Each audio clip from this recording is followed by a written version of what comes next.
Émergence, doya, doya, émergence, doya, doya, émergence, doya, doya. Soyez le bienvenu au journal d'émergence d'Abidjan.net. Pour celui qui veut faire des critiques, seulement simple, il n'a qu'à faire le 00225 01 08 02 31. Émergence, doya, doya. J'aimerais dire au gouvernement qu'on a pris une décision afin de sensibiliser les chauffeurs pour leur dire d'aller doucement. Nous allons à la fin de l'année. Il y a beaucoup d'accidents. Il faut interpeller le gouvernement. Vous avez pris des décisions pour durcir un peu les conditions, les lois et les réglementations sur la situation routière. Mais il faut dire que les chauffeurs continuent toujours d'endeuiller les Ivoiriens. Ils continuent toujours de mal conduire. On a vu à Faya, une petite fille a été écrasée. Sur l'autoroute, encore une petite fille a été écrasée. Mais ce n'est pas sérieux. Tous ceux qui ont fait des accidents, tous ceux qui font des accidents graves, il faut vraiment retirer leur permis de conduire. Ils ne doivent même plus rester en Côte d'Ivoire ici pendant plus de 20 ans. Il faut leur interdire la circulation. Et c'est important. Émergence, doya, doya. Et puis, j'aimerais dire que Blé Goudé et Guillaume Soro se sont rencontrés à la haie. Les rencontres se font. Chaque jour, ces rencontres qui se font. C'est des jeunes gens, c'est des amis. Ils se rencontrent, je comprends bien. Soro a besoin de Laura, de Blé Goudé pour aller sur le train pour la campagne. C'est pour ça que Soro part là-bas. Sinon, ce n'est pas pour mettre du riz pour qu'ils mangent ensemble. Non, non, non. Blé Goudé était déjà là-bas. Mais si Soro aujourd'hui va vers Blé Goudé, c'est pour essayer de ratisser l'âge. Et ratisser l'âge. Il reste maintenant que Babo aussi de ça a fait une question.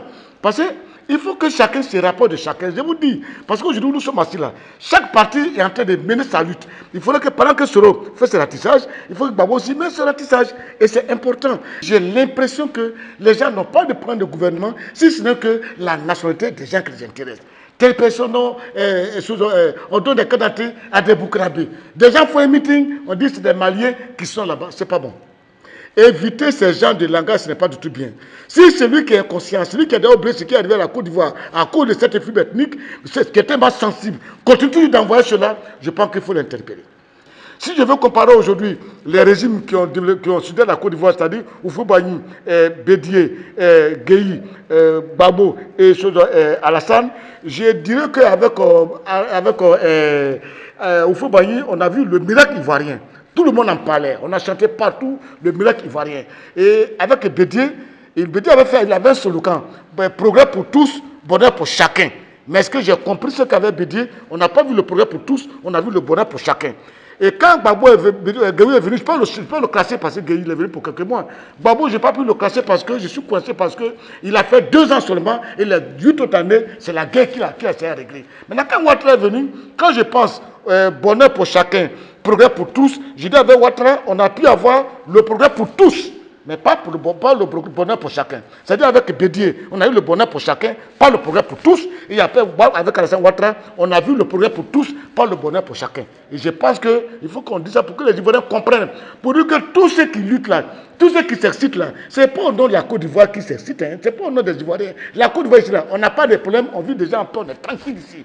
C'est des gens qui ont perdu des postes, ou alors des gens qui veulent des postes, qui prennent les ambitions personnelles, les ambitions nostalgiques, là, comme le besoin de toute la Côte d'Ivoire, de toute la nation. C'est faux. Celui qui était ministre avant, qui n'est plus ministre, ou bien celui qui cherche à être ministre, il ne faut pas il va prendre ces ambitions-là pour mettre ça sur moi. Où nous sommes assis là.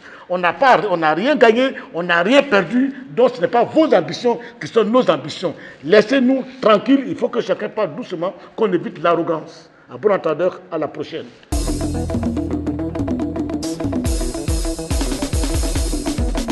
Émergence, doya, doya, émergence, doya, doya, émergence, doya.